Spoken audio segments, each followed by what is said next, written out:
할렐루야 성도 여러분, 한 주일 동안 평안하셨습니까? 일주일이 참 빨리 가죠. 참 어려운 시기를 우리가 살고 있는데 이럴 때일수록 하늘로부터는 하나님의 도우심으로 날마다 승리하시길 축복합니다. 오늘 예배를 통해서 하나님 주시는 위로와 능력으로 충만해지시기를 축복합니다. 이 시간 새 사도신경 고백함으로 주일 예배를 시작하도록 하겠습니다. 새 사도신경 같이 고백하겠습니다. 나는 전능하신 아버지 하나님, 천지의 창조주를 믿습니다. 나는 그의 유일하신 아들, 우리 주 예수 그리스도를 믿습니다. 그는 성령으로 잉태되어 처녀 마리아에게서 나시고 본디오 빌라도에게 고난을 받아 십자가에 못 박혀 죽으시고 장사된 지 사흘 만에 죽은 자 가운데서 다시 살아나셨으며 하늘에 오르시어 전능하신 아버지 하나님 우편에 앉아 계시다가 거기로부터 살아있는 자와 죽은 자를 심판하러 오십니다. 나는 성령을 믿으며 거룩한 공교회와 성도의 교제와 죄를 용서받는 것과 몸의 부활과 영생을 믿습니다. 아멘. 우리 시간 다 같이 찬송가 235장 같이 찬양하시겠습니다. 찬송가 235장입니다.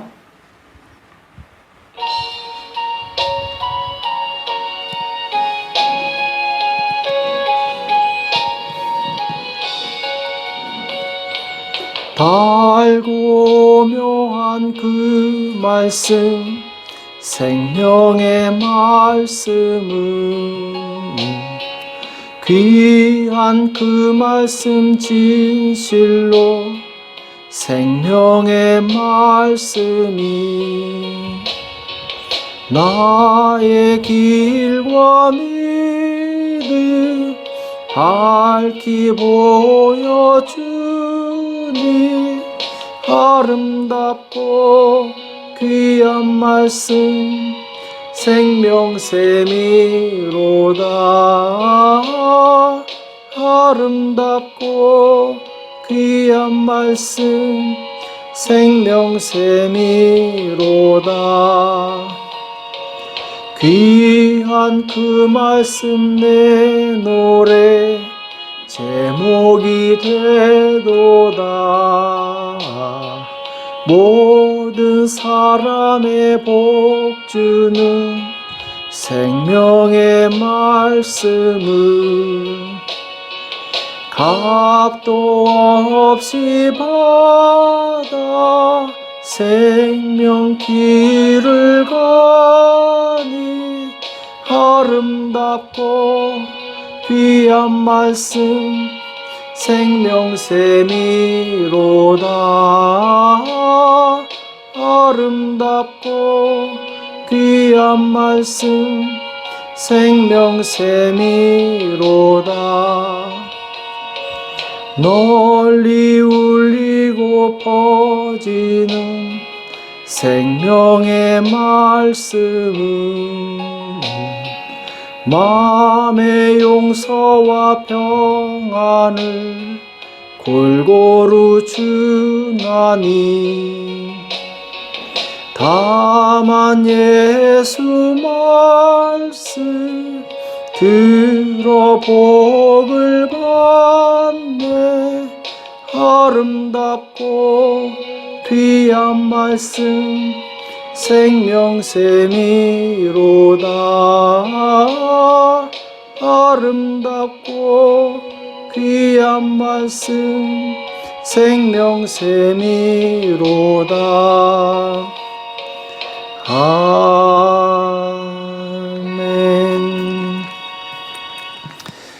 이 시간 다같이 예배를 위해서 기도하시겠습니다. 지금도 살아 역사하시는 하나님 아버지, 거룩한 주일 저희들을 불러주시고 신령과 진정으로 예배드릴 수 있도록 은혜 주심을 감사합니다. 죄와 허물로 죽었던 우리를 십자가 대속의 은총으로 구원해 주시고 영원한 생명을 허락하여 주심을 감사합니다.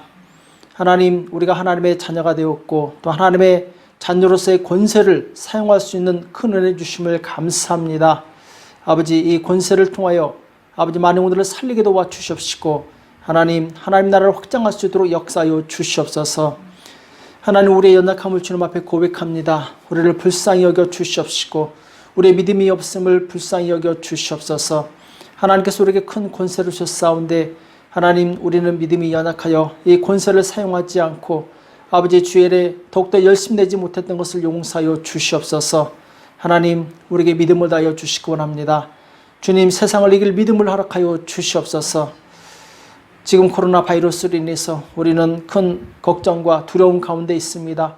하나님, 우리를 긍휼히 여겨 주시옵시고 모든 바이러스로부터 우리를 지켜주시옵시고 보호하여 주시며 이 어려운 시기 가운데서도 주님, 우리의 믿음이 후퇴하지 않게 도와주시옵시고 더 성장할 수 있도록 도와주시옵소서.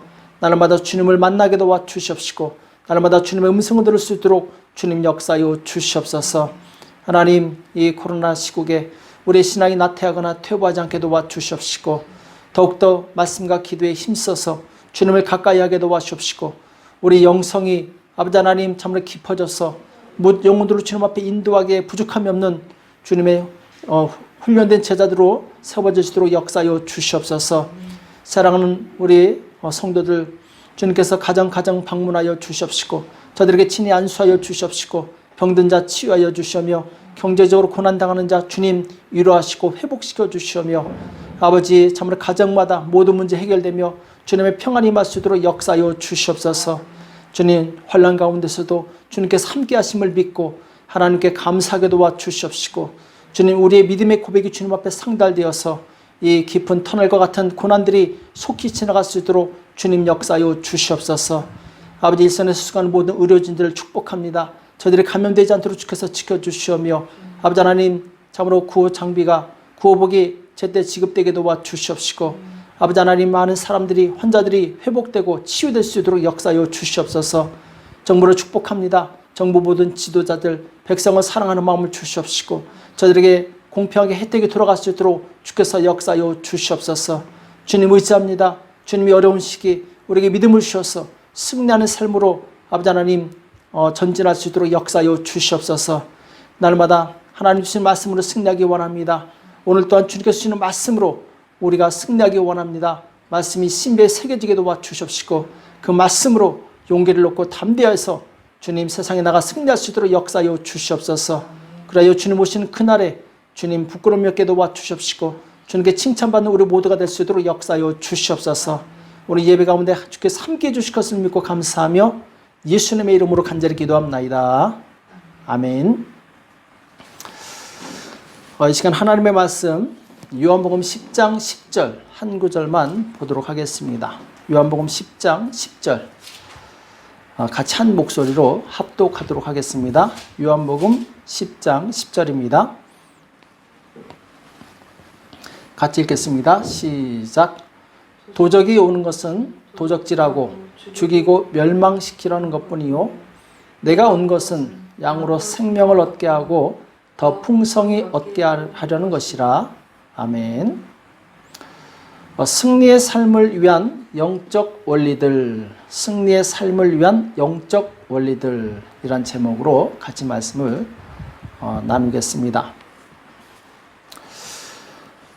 우리는 교회에 대해서 어떻게 생각을 하고 있습니까? 교회는 어떤 곳이며 어떤 역할을 감당해야 되는가? 어떤 사람은 교회는 종합병원이다 이렇게 표현을 합니다. 왜냐하면 이 병원의 역할은 이 병든 자를 치유하고 죽어가는 자를 살리는 것이기 때문에 그렇죠.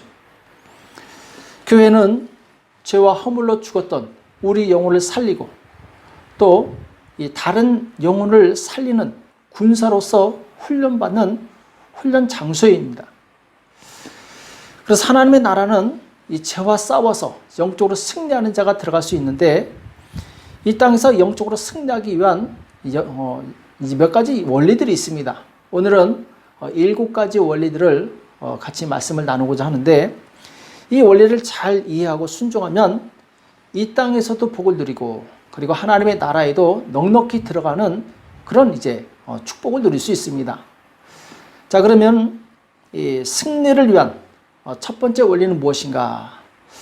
자, 첫 번째 원리는 믿음의 눈으로 삶을 바라보는 것입니다. 믿음의 눈으로 삶을 바라보는 것. 자, 일반적인 이 눈으로 세상을 바라보는 것이 아니라, 내 인생을 바라보는 것이 아니라 믿음의 눈으로 우리 인생을 바라보는 것이죠. 창세기 13장 14절 이하에 보면은 롯이 아브라함을 떠난 후에 여호와께서 아브라함에게 이르시되 너는 눈을 들어 너 있는 곳에서 동서남북을 바라보라. 자, 롯하고 아브라함이 결별한 다음에 하나님께서 아브라함에게 뭐라고 말씀하시냐면은 너 있는 곳에서 동서남북 사방을 둘러보라는 것이죠. 보이는 땅을 내가 너와 내 자손에게 주리니 영원히 이르리라. 자, 보이는 땅을 하나님께서 다 내 자손에게 주겠다, 이렇게 말씀하시죠. 내가 내 자손으로 땅에 티끌 같게 하리니 사람의 땅의 티끌을 능히 셀 수 있을진데 내 자손도 세리라. 자, 이렇게 말씀하시는데, 자, 지금 아브라함이 본 땅은 아무것도 없는 황무지입니다. 사람의 눈으로 보면은 아무것도 보이지 않지만, 그러나 믿음의 눈으로 보면 거기에 아브라함의 자손이 가득한 것이죠. 땅의 티끌처럼 내 후손을 이 땅에 가득하겠다. 이것이 이제 하나님의 약속이죠. 자, 믿음의 눈은 무엇이냐? 지금 비록 보이는 것이 아무것도 없다 할지라도 믿음의 눈으로 보면 보이는 것이 있다라는 것이죠. 곧 하나님께서 장차 축복해 주셔서 번성하고 그 자손의 축복받는 것, 하나님의 백성들이 많아진 것, 이것이 바로 믿음의 눈으로 보는 것이죠. 아브라함은 이 하나님의 약속의 말씀을 믿었습니다. 지금 비록 보이는 것이 없지만 하나님께서 자손을 이 티끌을 셀 수 있을진데 내 자손도 셀 수 있을 것이다. 이 말은 이 티끌을 셀 수 없는 것처럼 자손도 셀 수 없이 많아지게 하겠다는 주님의 약속의 말씀이죠. 그래서 믿음의 눈을 가진 사람은 약속의 말씀을 믿고 순종합니다. 그래서 이때 하나님께서 아브라함의 이름을 바꿔주십니다. 아브라함에서 아브라함, 이렇게 바꿔주시죠. 자, 아브라함은 존귀한 아버지란 뜻이에요. 한 가정의 그냥 평범한 존귀한 아버지예요. 그러나 아브라함은 열국의 아버지, 이런 뜻입니다. 열국의 아버지, 모든 민족의 아버지, 믿음의 조상이 된다는 것이죠. 곧 아브라함은 믿음의 눈을 가졌을 때 한 가정의 아버지로 끝나는 것이 아니라 열국의 아버지가 되는 그런 놀라운 축복을 얻게 되었다는 것이죠. 자, 오늘 하나님의 꿈은 무엇입니까? 하나님의 꿈은 하나님을 경배하고 하나님께 순종하는 하나님의 백성들이 이 바닷가의 모래처럼 하늘의 별처럼 많아지는 것이죠. 이 꿈을 누구를 통해서 이루시냐? 바로 믿음의 사람 아브라함을 통해서 이루시게 되는 것이죠. 또한 이 예수님의 꿈도 있었죠. 베드로를 부르셔서 뭐라고 말씀하시냐면은 내가 이 반석 위에 내 교회를 세우리니 음부의 권세가 이기지 못하리라. 자, 예수님께서는 베드로를 통해서 하시고자 하는 꿈이 있었어요. 그 꿈이 무엇이냐? 바로 교회를 세우는 것이죠. 하나님의 백성이 모이고 하나님께 예배드리는 예배 공동체를 세우시는 것, 이것이 바로 예수님의 꿈이셨어요. 그래서 이 꿈을 이루시기 위해서 제자들을 선택하시게 되는데, 그 중에 이제 베드로에게 말씀하시면서, 사실 베드로의 이름은 원래 시몬이었죠. 바요나 시몬아, 요나의 아들 시몬아, 이렇게 말씀하시면서 내 이름을 이제는 베드로라. 베드로는 이제 반석이라는 뜻이죠. 이 말은 반석 위에는 튼튼한 건물을 올릴 수 있어요. 그리고 높이 올릴 수 있습니다. 반석이 튼튼할 때, 이 반석 위에 집을 지을 때 바로 튼튼한 교회를 세울 수 있는 것처럼 하나님께서는 믿음의 사람 베드로를 통해서 하나님의 나라를 확장시키겠다라는 것이죠. 자, 아브라함에게 하나님께서 말씀하실 때, 곧 하나님께서는 아브라함을 통해서 하나님의 꿈을 이루십니다. 또 베드로에게 예수님께서 말씀하시면서 베드로를 통해서 예수님의 꿈을 이루세요. 베드로를 통해서 3,000명이 변화되고 5,000명이 변화되고 예루살렘에 수만 명의 사람들이 가득 차게 됩니다. 자, 이것은 무엇을 의미합니까? 하나님의 꿈은 하나님의 백성, 곧 하나님의 나라가 확장되는 거예요. 그리고 이 일을 이루실 때 하나님께서는 반드시 사람 지도자를 통해서 일하신다라는 거예요. 자, 이것을 잘 기억하시기 바랍니다. 하나님께서는 하나님의 일을 하나님께서 하시지만 반드시 사람을 통해서 하신다라는 것. 믿음의 사람, 순종의 사람을 통해서 하신다라는 것을 잘 기억하시기 바랍니다. 오늘날 예수님께서는 그 사람을 찾고 계시는 거예요. 예수님의 꿈과 비전을 이루어 드릴 수 있는, 같은 비전을 공유하고 함께 갈 수 있는 믿음의 동역자들을 예수님은 간절히 찾고 계십니다. 그래서 우리가 잘 알고 있는 말씀 마태복음 28장 19절 20절에 보면은 너희는 가서 모든 족속으로 제자를 삼아 아버지와 아들과 성령의 이름으로 세례를 주고 내가 너에게 분부한 모든 것을 가르쳐 지키게 하라. 볼지어다 내가 세상 끝날까지 너희와 항상 함께 있으리라 하시니라. 자, 이것이 바로 예수님의 꿈, 예수님의 비전이에요. 그리고 이 비전은 바로 예수님을 믿고 따르는 제자들을 통해서 이루어진다는 것이죠. 그래서 우리는 이 예수님의 비전이 곧 나의 비전이 되어야 될 줄을 믿습니다. 이 땅에서 가장 축복된 삶은 무엇이냐? 곧 하나님의 비전을 내 비전으로 삼고 그 비전을 이루어 드리는 것이죠. 자, 어떤 사람은 두려워합니다. 그럼 내 인생은 뭐가 되냐? 자, 내 인생의 가장 축복된 일이 무엇이냐? 그것은 바로 하나님의 영광을 나타내는 것이죠. 하나님의 꿈을 이루어 드리는 것입니다. 그럴 때 하나님께서는 그 사람에게 말할 수 없는 은혜와 존귀와 축복을 허락하시게 되죠. 그래서 이 하나님의 비전을 가진 사람은 시간과 물질을 어디에 사용하느냐? 하나님의 비전을 이루는 일에 집중합니다. 그러나 이 하나님의 비전이 없는 사람은 시간과 물질을 자기 욕심을 채우고 자기 만족을 채우는 데 사용하게 되죠. 우리는 분명한 비전을 가지시기 바랍니다. 목표를 가지시기 바랍니다. 하나님의 비전을 이루고자 하는 이 목표를 가질 때 우리는 삶에 바로 이 방향을 잡고 의욕을 이렇게 세울 수 있어요. 오늘 많은 사람들이 우울증으로 고생하고 있어요. 방황하고 있습니다. 왜 그렇습니까? 목표가 없기 때문에 그런 거예요. 삶의 목표가 없고 또 하나님을 위한 비전이 없기 때문에 많은 사람들이 방황하고 있어요. 우리가 꿈이 없다면 우울증에 걸린 사람과 같습니다. 꿈이 있는 사람은 우울증을 이길 수 있어요. 아브라함에게는 꿈이 있었습니다. 곧 이 땅에 하나님의 백성들이 많아지는 꿈이었어요. 그리고 자기가 그 축복의 통로가 되는 것이 자기의 꿈이었죠. 그의 믿음대로 하나님께서는 아브라함을 통해서 꿈을 이루십니다. 그리고 베드로도 이 꿈이 있었어요. 자기를 통해서 교회가 세워지고 하나님의 나라가 확장되는 것, 많은 영혼들이 생명을 얻고 하나님께 돌아오는 이 꿈을 꾸고 있었어요.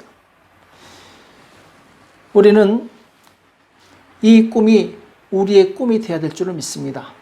믿음의 선진들의 꿈이 우리의 꿈이 될 때 우리는 이 땅에서 방황하지 않고 그리고 기쁨으로 살아갈 수 있는 것이죠. 오늘 나는 비록 연약하고 보잘것없지만 나를 통해서 예수님께서 일하실 것이라는 믿음의 눈을 가지시기 바랍니다. 내가 비록 보이는 것이 없다 할지라도 하나님께서는 나를 통해서 하실 일이 있습니다. 곧 이 땅에 생명을 얻는 하늘의 생명으로 충만한 백성들이 많아지는 것, 이것을 믿음의 눈으로 보시는 저와 여러분 되시길 축복합니다.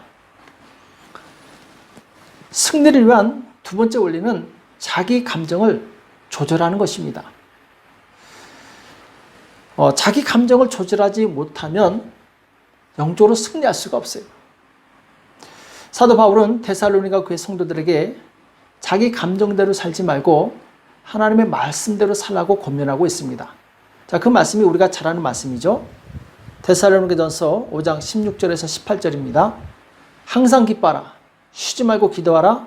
범사에 감사하라. 이는 그리스도 예수 안에서 너희를 향하신 하나님의 뜻이니라. 자, 이 말씀에 보면은 항상 기뻐하고 쉬지 말고 기도하고 범사에 감사하는 것, 이것은 명령형으로 돼 있어요. 자, 우리가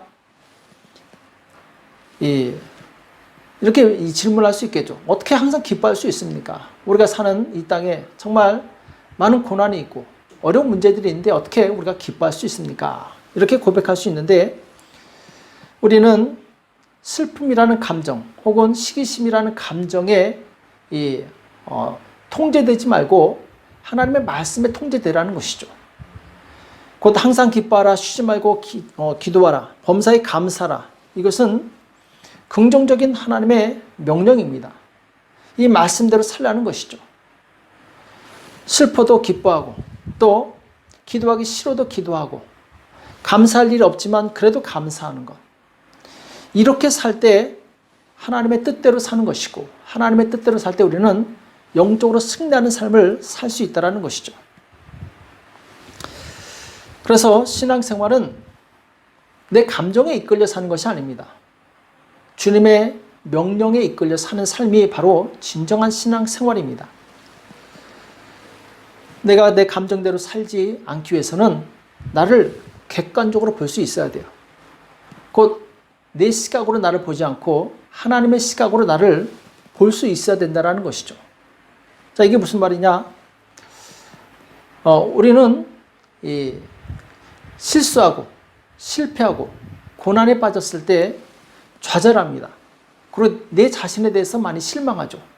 나는 왜 이거밖에 안 될까? 난 정말 어쩔 수 없는, 정말 보잘것없는, 이 세상에 필요 없는 존재야 하고 자기 자신의 이 감정에 빠져서 헤어나지 못할 때가 있어요.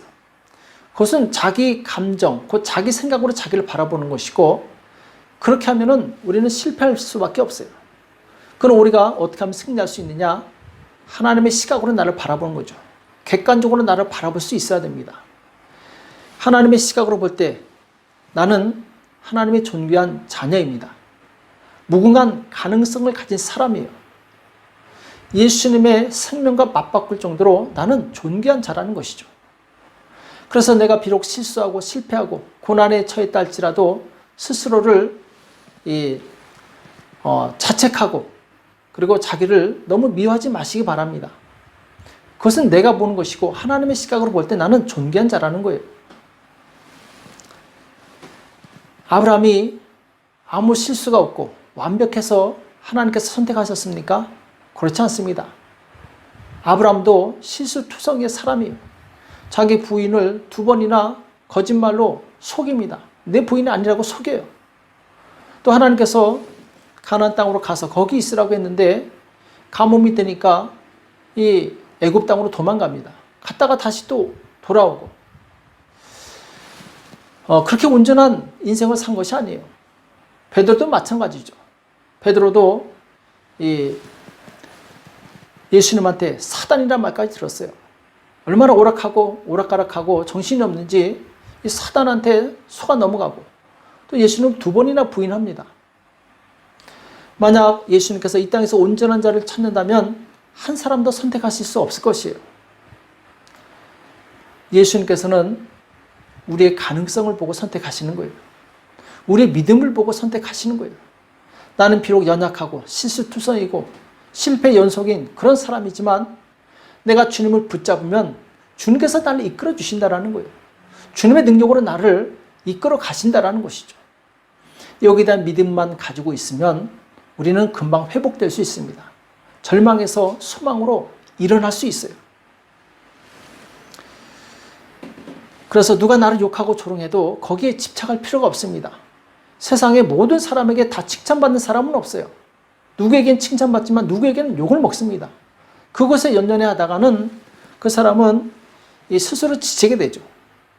중요한 것은 하나님께서 나를 어떻게 보시는가, 이것이 중요한 것이죠. 이것이 가장 정확한 정답이죠. 하나님의 시각으로 나를 볼 때 내가 비록 연약하지만 나는 평안과 기쁨을 유지할 수 있습니다. 그래서 우리는 내가 무엇을 바라보는가, 누구의 시각으로 나를 바라보는가, 이것이 정말 중요하죠. 이 코브라는 맹독성을 가진 뱀이죠.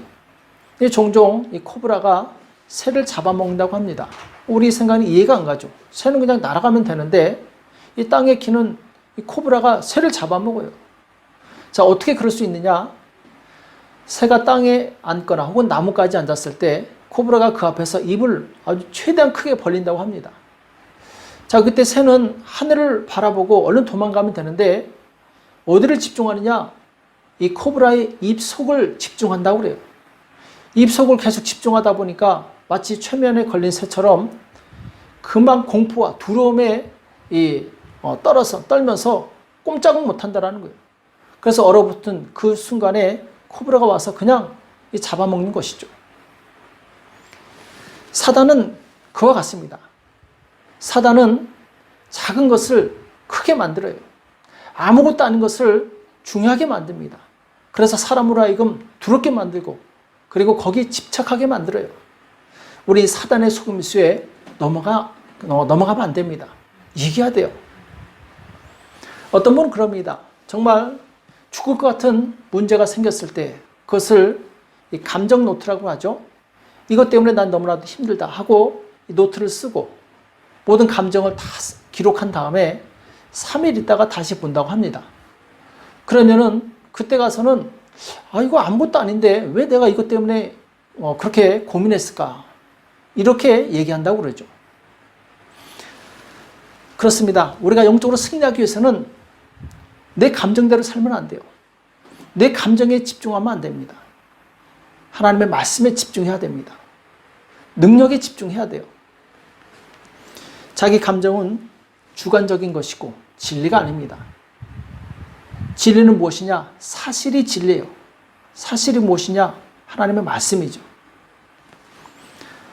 사울왕을 보게 되면 감정대로 살다가 망하는 길로 갑니다. 다윗을 시기했어요. 다윗을 미워합니다. 그리고 거기에 집착해요. 내가 저 다윗을 죽이고야 말리라. 여기 집착하니까 다른 것들이 눈에 들어오지 않는 거예요. 나라가 들어오지 않는 거예요. 하나님의 뜻이 들어오지 않는 거예요. 그래서 다윗을 죽이기 위해서 어디든지 쫓아갑니다. 국력을 낭비하죠. 왜? 자기 감정에 휩싸여서. 바리새인들도 마찬가지죠. 예수님께서 진리의 말씀을 선포하시지만 바리새인들은 그 말씀이 들어오지 않아요. 왜냐하면 자기들이 받았던 영광을 예수님이 받고 있으니까 시기가 나는 거예요. 질투심이 나는 거예요. 그리고 예수님이 미워지는 거예요. 미운 감정이 그들을 사로잡으니까 그들은 아무리 예수님께서 이적을 행하시고 진리의 말씀을 선포하셔도 들어오지 않습니다. 결국 예수님을 자기들의 감정대로 십자가에 못 박아 죽이는 엄청난 죄를 짓게 되죠. 우리는 내 느낌이나 감정대로 살지 말고 항상 진리의 말씀을 따라 사시기 바랍니다. 내가 나를 평가하지 말고 하나님의 시각으로 나를 평가하시기 바랍니다. 자, 승리를 위한 세 번째 원리는 무엇이냐? 바로 생각을 구체적으로 계획하는 것이죠. 생각만 하고 움직이지 않는 사람을 뭐라고 합니까? 망상가라고 그러죠. 그런 사람은 머리만 복잡하지 아무것도 이루지 못해요. 우리는 우리가 생각하고 있는 것을 구체적으로 계획을 짤 줄 알아야 됩니다.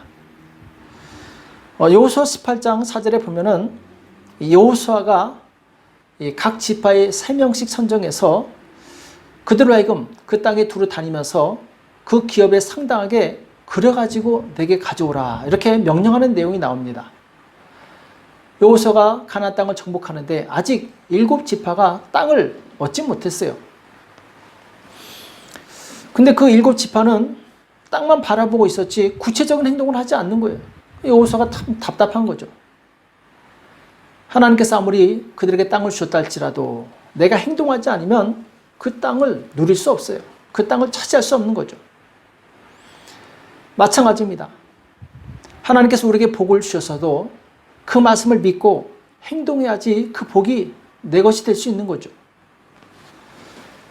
우리가 예수님의 꿈을 이루려면 생각만 하지 말고 구체적으로 계획을 짜고 행동을 해야 됩니다. 자, 계집을 짓는 것과 100층짜리 집을 짓는 것하고 같습니까? 완전히 다르죠. 계집은 그냥 대충 지으면 돼요. 그러나 100층짜리 집을 지을 때 그 설계도는 정말 이 몇백 페이지, 몇천 페이지가 나올 정도로 굉장히 복잡합니다. 왜? 100층을 지어야 되기 때문에. 내 인생을 계집 짓듯이 그렇게 대충 설계해서는 안 됩니다. 정말 내 인생을 사랑한다면 100층짜리 집을 짓는 것처럼 내가 이 시간이 걸리더라도 인생 설계도를 잘 짜야 돼요. 인생 설계도를 잘 짠 만큼 그 사람 인생은 축복된 인생이요, 앞서가는 인생이 될 수 있죠. 우리가 좋은 집을 짓기 위한 몇 가지 원칙이 있는데 그것은 건강관리를 잘하는 것입니다. 아무리 우리가 가진 것이 많아도 건강을 잃으면 아무 소용이 없죠. 또 아무나 만나면 안 됩니다. 우리 인생을 짧아요. 부정적인 사람, 그리고 내 에너지를 빼는 사람과 만나게 되면 우리 인생을 낭비할 수 있어요. 대신에 우리는 하나님께 나아가서 기도하고 말씀을 드리며 어떻게 헌신할 것인가 계획하는 삶을 사시길 축복합니다. 자, 하나님의 비전을 이루기 위해서 이 4가지 원칙을 한번 이야기를 해보겠습니다. grow, 성장이라고 하죠. 영어로 grow. 거기서 이제 G는 goal, 그 목적입니다. 나의 영적인 목표가 있어야 돼요. 우리가 100층 같은 그런 훌륭한 건물을 짓기 위해서는 영적인 목표가 있어야 돼요. 왜냐하면 나에게 복을 주시는 분은 하나님이시기 때문에. 그래서 단기 목표와 장기 목표가 있는데 내가 하루에 2시간씩 기도하겠다. 내 평생에 성경을 100독하겠다. 그러니까 영적인 목표가 있어야 돼요. 왜? 내 인생은 하나님께서 이루시기 때문에. 두 번째로 리얼리티, 곧 현실이죠. 자, 100층짜리 집을 짓고 싶은데 그럼 나는 지금 현실이 어디에 있는가? 나는 지금 1층 지을 만한 그런 믿음을 갖고 있는가? 그러면 안 되겠죠. 그래서 나의 영적인 상황을 잘 판단해야 됩니다. 그래서 내 영적인 상황이 정말 어린아이 수준이라면 끌어올려야 돼요. 세 번째로 옵션. 이것은 내가 원하는 목표에 도달하기 위해서 내가 어떻게 행동할 것인가? 집을 어떻게 지을 것인가? 자, 여기에 대해서 구체적으로 생각을 하는 것이죠. 그리고 마지막 will.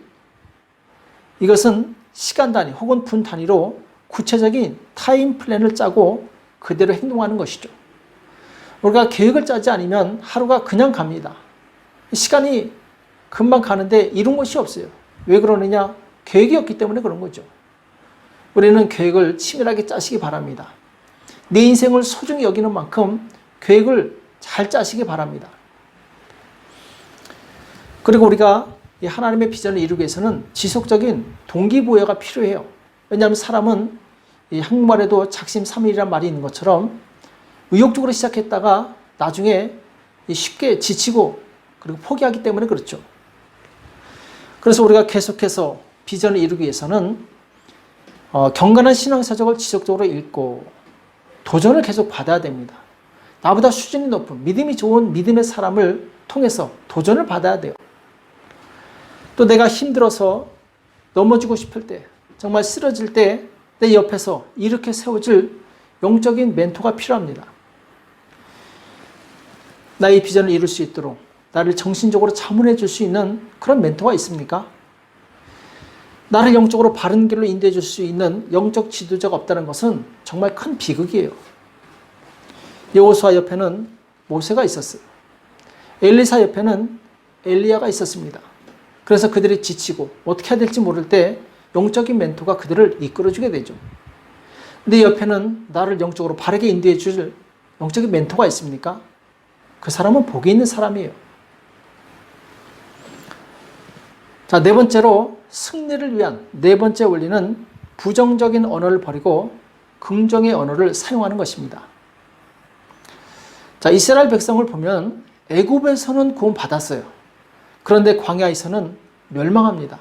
가나안 땅에 들어가지 못해요. 그 원인이 무엇이냐? 그들이 계속 부정적인 언어를 사용했기 때문에 그렇죠. 민수기 14장 27절과 28절, 29절에 보면은 하나님께서 모세에게 이렇게 말씀하십니다.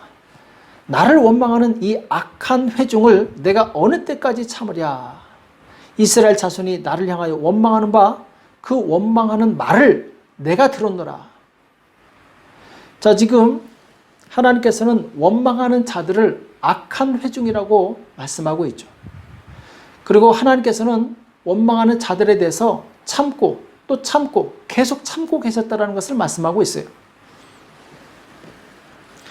그들에게 이르기를 여호와의 말씀에 나의 삶을 가리켜 맹세하노라. 너희 말이 내 귀에 들린 대로 내가 너에게 행하리니 너희 시체가 이 광야에서 엎드러질 것이라. 너희 20세 이상으로 계수함을 받은 자 곧 나를 원망한 자의 전부가 여분네 아들 갈렙과 눈의 아들 여호수아 외에는 내가 맹세하여 너희로 거하게 하리란 땅에 결단코 들어가지 못하리라. 자, 여기 보면은 하나님께서 이스라엘 백성이 한 말을 들었습니다. 그리고 하나님께서 내 귀에 들린 대로 행하겠다 이렇게 말씀하시죠. 그러니까 원망한 자에게는 원망한 그 대가로 축복의 땅에 들어가지 못하게 해요. 여호수아하고 갈렙은 감사합니다. 그리고 승리의 말을 해요. 저 땅은 우리 땅이다.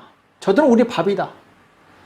그 말 그대로 여호수아하고 갈렙은 가나안 땅의 축복을 누리게 됩니다. 우리 입에 남을 원망하거나 비방하는 말이 있는 한 우리 영적으로 승리할 수 없습니다. 왜냐하면 하나님께서 듣고 계시기 때문에. 출애굽 1세대 다수는 모세와 하나님을 원망한 것 때문에 축복의 땅에 들어가지 못합니다. 반대로 긍정과 믿음의 고백을 한 여호수아하고 갈렙은 가나안 땅에 들어가죠. 자, 결론적으로 말하면 부정적인 언어를 사용한 사람들은 축복에 참여하지 못합니다. 그러나 긍정적인 언어를 사용한 사람들은 하나님의 축복에 참여하게 되죠. 이 말은 우리의 입술의 언어로 인해서 우리 인생의 불행과 축복이 결정된다는 거예요. 우리 잠언서 13장 2절과 3절 말씀 보겠습니다. 여기 보면 사람은 입의 열매로 인하여 복록을 누리거니와 마음이 괴사한 자는 강포를 당하느니라. 입을 지키는 자는 그 생명을 보존하나 입술을 크게 벌리는 자에게는 멸망이 오느니라. 이것이 바로 하나님의 말씀이죠. 언어는 하나님이 사람에게 주신 창조의 능력이 있습니다. 생명을 사랑하는 사람은 살리는 언어, 축복을 언어를 사용해야 되죠. 선한 말을 하면 먼저 내 마음이 선해집니다. 그러나 악한 말을 하면 먼저 내 마음이 악해지는 거죠. 험악한 말을 하면 내 마음에 먼저 격분이 일어납니다. 또 더러운 말을 하면 내 마음이 먼저 더러워지는 거예요. 결론적으로 악하고 더러운 말을 하는 사람은 점점 정신적으로 병이 됩니다. 그래서 승리의 삶을 살지 못해요. 한국의 가정사역연구소의 통계에 의하면 자녀들이 부모로부터 가장 듣고 싶어하는 말이 무엇인가? 자녀들이 부모에게 듣고 싶어하는 말이 무엇인가? 이걸 조사해 봤더니 이 말이 가장 많이 나왔다고 그러죠. 이 세상에서 내가 제일 소중해. 난 너를 위해 매일 하나님께 기도해. 너만 보면 하나님께 감사해. 언제나 엄마는 내가 자랑스럽단다. 이 자녀들이 이런 말을 듣고 싶어 한다는 것이죠. 자, 그럼 자녀들이 가장 듣기 싫은 말, 자녀들이 망할 말이 무엇인가? 네가 잘하는 게 뭐가 있니? 이 바보야. 너만 보면 지겹다 지겨워. 마음에 드는 게 한 구석이라도 있어야지. 보기 싫어. 꺼져버려. 넌 인생에 도움이 안 돼. 자, 이런 말은 자녀들이 가장 듣기 싫은 말이라는 거죠. 거기 이 말을 듣는 자녀들은 망하는 길밖에 없는 것이죠. 자, 부모가 자녀로부터 상처받는 말이 무엇인가? 엄마 아빠가 나한테 해준 게 뭐 있어요? 엄마 아빠 때문에 창피해 죽겠어요. 부모들이 제일 듣기 싫은 말이라고 그러죠. 또 부모들이 자녀로부터 가장 행복해하는 말이 무엇이냐면 아빠 세상에서 제일 존경해요. 엄마가 계셔서 행복해요. 자, 이 말을 가장 듣기 좋아한다는 것이죠. 그 말로 인해서 우리는 행복할 수 있고 불행할 수 있습니다. 내가 행복할 수 있고 불행할 수 있고 남도 행복하게 해줄 수 있고 남도 불행하게 해줄 수 있다는 것이죠. 우리는 하나님의 자녀답게 이 하나님 주신 이 입술의 권세를 생명을 살리는 일에 사용하시기 바랍니다. 내 입술의 말로 마귀의 영향력을 거절할 수도 있고 또 내 입술의 말로 주님의 승리를 선포할 수 있어요. 내 말로 내 안에 귀신을 불러들이기도 하고 내 말로 내 안에 있던 귀신을 쫓아내기도 합니다. 하나님께서 세상을 말씀으로 창조하셨듯이 그리스도인들은 말로 세상을 정복하고 다스릴 수 있어야 돼요. 하나님이 나에게 주신 입술의 권세로 생명을 살리는 저와 여러분 되시길 축복합니다. 자, 다섯 번째 원리. 승리를 위한 다섯 번째 원리는 하나님께로 가까이 가는 적극적인 행동의 삶입니다. 적극적인 행동의 삶. 이 세상에도 보면은 누가 성공하느냐? 적극적인 사람이 행동해요. 적극적인 사람이 일을 이룹니다. 영적인 세계도 마찬가지예요. 하나님을 향해서 적극적인 사람이 승리하게 됩니다. 자, 야고보서 4장 7절에 보면은 그런즉 너희는 하나님께 순복할지어다. 마귀를 대적하라. 그리하면 너희를 피하리라. 하나님을 가까이 하라. 그리하면 너희를 가까이 하시리라. 죄인들아 손을 깨끗이 하라. 두 마음을 품은 자들아 마음을 성결케 하라. 자, 여기서 보면은 너희는 하나님께 순복할지어다 이렇게 말씀하죠. 그러니까 우리가 적극적이라는 말은 내 마음대로 적극적이라는 것이 아니라 하나님의 뜻에 순종하는 일에 적극적이 되어야 된다는 것을 의미합니다. 그래서 하나님께서 말씀하실 때 적극적으로 순종하고 그리고 내 의지를 그 말씀 앞에 굴복시키는 사람, 이 사람이 승리할 수 있다는 거예요. 하나님은 하나님의 말씀에 적극적인 사람을 좋아하십니다. 그래서 적극적으로 하나님께 구하는 자가 응답받는 것이고 찾는 자가 찾게 되고 적극적으로 두드린 자에게 하나님께서 열어주신다고 말씀하고 있어요. 그리고 오늘 말씀처럼 우리를 방해하는 마귀의 세력에 대해서도 우리는 적극적으로 강하게 대처해야 됩니다. 마귀는 하나님의 원수이며 우리의 원수예요. 마귀가 우리를 유혹할 때 적당히 타협해서는 안 됩니다. 대체적으로 우유부단한 사람이 이것도 아니고 저것도 아니고 미지근하게 행동하게 되는데 잘못된 거예요. 죄면 과감하게 버려야 됩니다. 진리가 아니면 냉정해야 돼요. 물리쳐야 돼요.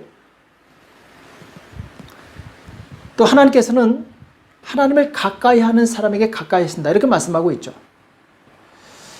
우리도 그렇지 않습니까?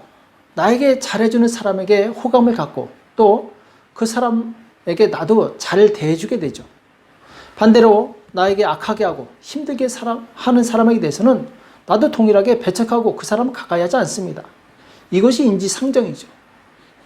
하나님도 마찬가지죠. 하나님을 가까이 하는 자를 가까이 하시고 하나님 멀리하고 미워하는 자를 하나님께서도 멀리 하시는 거예요. 하나님은 자기를 찾는 자에게 만나주시고 간절히 기도하는 자에게 응답하십니다. 곧 적극적으로 하나님을 가까이 하는 사람에게 역사하신다는 거죠.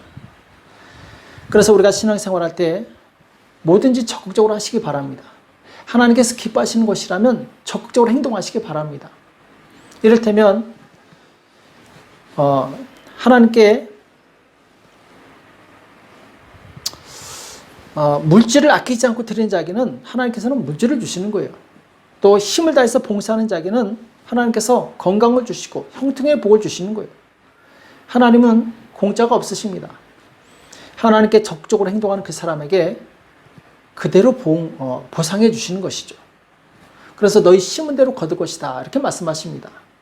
구원은 은혜로 받지만 축복은 나의 바로 헌신을 통해서 받는 것이죠.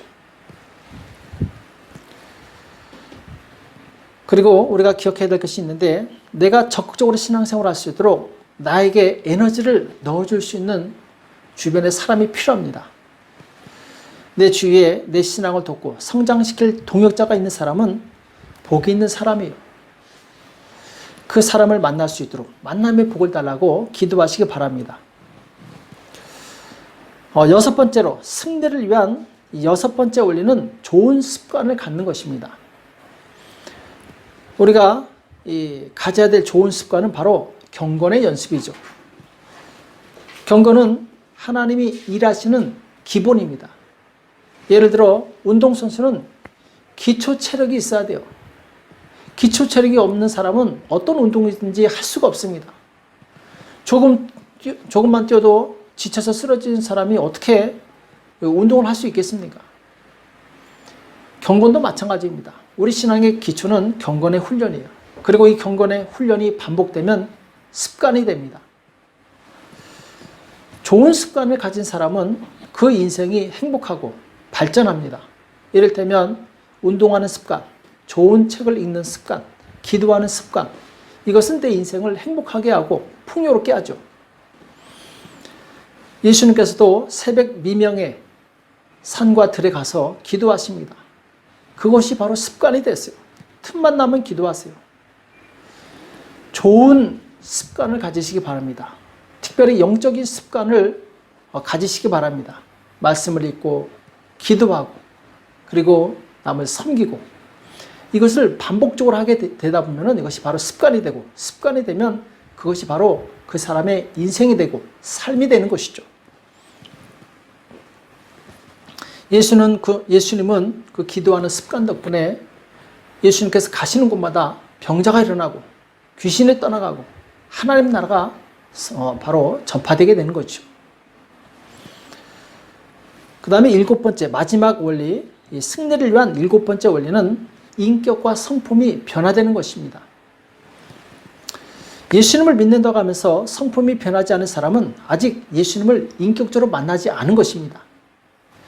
날마다 예수님을 인격적으로 만나는 사람은 예수님의 성품을 담게 돼 있어요. 성경을 많이 안다고 해서 인격이 변화되는 것이 아닙니다.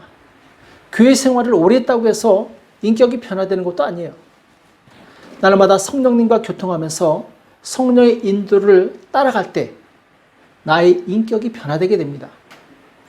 그 말씀이 우리가 잘 아는 갈라디아서 5장 22절, 23절에 나오죠. 오직 성령의 열매는 사랑과 희락과 화평과 오래 참음과 자비와 양상과 충성과 온유와 절제니 이 같은 것을 금지할 법이 없느니라. 이렇게 말씀하고 있죠. 주님과 교통하는 사람은 주님을 닮을 수밖에 없는 거예요. 주님을 닮은 사람은 바로 이러한 성령의 열매들이 나타날 수밖에 없는 것입니다. 우린 날마다 주님과 인격적인 만남을 가지시기 바랍니다.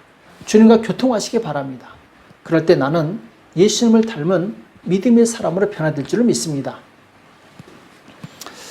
자, 오늘 많은 말씀을 나눴는데 정리하자면은 하나님께서 아브라함을 부르실 때 그를 통해서 이루실 비전이 있었어요. 그리고 아브라함이 하나님의 말씀에 온전히 순종했을 때 하나님의 비전이 이루어지게 됩니다. 마찬가지로 하나님께서 나를 부르실 때 나를 통해서 이루실 비전이 있습니다. 예수님께서 베드로를 통해서 교회를 세우셨던 것처럼 나를 통해서 많은 생명들에게 생명을 전달하는 거예요. 이것이 하나님의 비전이죠. 하나님의 비전을 묵상하면서 그 비전대로 살려고 할 때 나는 예수님처럼 많은 생명을 살리는 그런 축복의 사람이 될 수 있습니다. 마귀의 비전이 뭡니까? 마귀는 도적질하고 빼앗고 죽이는 것이 그의 비전이에요. 그래서 마귀는 자기와 같은 코드를 가진 사람을 통해서 자기 비전을 이룹니다. 그래서 세상이 어둡고 많은 악한 자들에 의해서 선한 자들이 고통을 받아요. 그들은 불의의 병기로 마귀에게 쓰임받는 것이죠. 그러나 예수님의 비전은 생명을 주고 더 풍성히 주는 것입니다. 내가 예수님과 같은 생각을 가지고 순종할 때 예수님께서는 바로 그분의 비전을 나를 통해서 이루실 것입니다. 그때 나는 주님의 손에 들린 의의 병기로 쓰임받는 것이죠. 우리는 오늘 말씀 잘 기억하시면서 영적으로 모든 어려움을 이기고 승리하는 성도가 되시길 축복합니다. 예수님의 비전을 이루고 주님 오시는 그날에 칭찬받고 상급받고 면류관 받는 저와 여러분이 되시길 예수님의 이름으로 축복합니다. 기도하겠습니다. 살아계신 하나님 아버지, 오늘 많은 말씀을 나눴습니다. 그러나 주님, 우리가 반드시 기억해야 될 것이 있는데 곧 하나님의 비전이 나의 비전이 되게 도와주시옵시고 하나님의 비전이 나를 통해서 이루어질 수 있도록 도와주시옵소서. 하나님의 비전, 곧 생명을 살리고 하나님 나라 확장되는 그 일에 주님, 제가 쓰임받을 수 있도록 도와주시옵소서. 저를 거룩하게 도와주시옵시고 훈련시켜 주시옵시고 온전하게 주님 만들어 주셔서 주님의 비전을 이룰 수 있도록 우리 모두를 축복하여 주시옵소서. 감사하며 예수님의 이름으로 간절히 기도합나이다. 아멘. 이 시간 찬송가 71장 부르시면서 준비하신 예물을 하나님께 드리시겠습니다.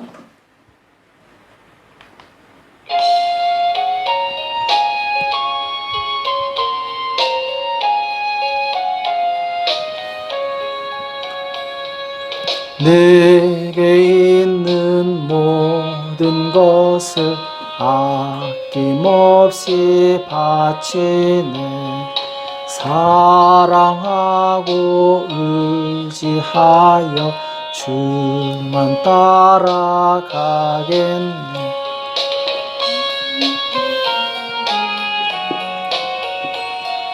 주께 드리네. 사랑하는 구주 앞에 모두 드리네. 내게 있는 모든 것을 겸손하게 바치네. 세상 복락 멀리하니 나를 받아 줍소서. 주께 드리네. 주께 드리네. 사랑하는 구주 앞에 모두 드리네. 내게 있는 모든 것을 주를 위해 바치네. 그 신 권능 충만하게 내게 내려 줍소서. 주께 드리네. 주께 드리네. 사랑하는 구주 앞에 모두 드리네. 아멘.